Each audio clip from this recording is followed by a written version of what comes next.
Hello everyone, I'm Ransandro P. Gonzaga, and today's vlog, I will be teaching you how to solve arithmetic sequence quick and easy.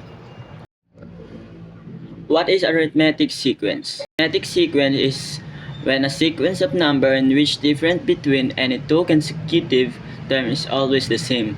This fixed the number called the common difference. General format arithmetic sequence. A is equal to first term. D is equal to common difference. N is equal to the term number. The given is initial altitude first term A is equal to 1000 meters. Each R the altitude increased by 50 meters. Common difference is D equal to 50. Number of R's equal to 3 so we don't want the altitude after the third R which is the fourth term since we start at 0 R's.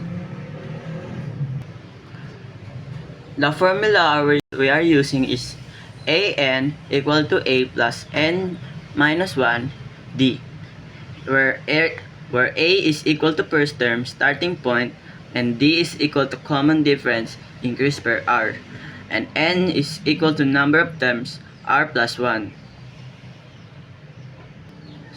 Second, apply the formula.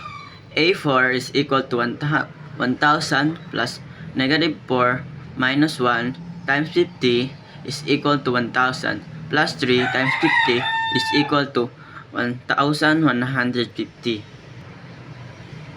So, that's it. Thank you very much.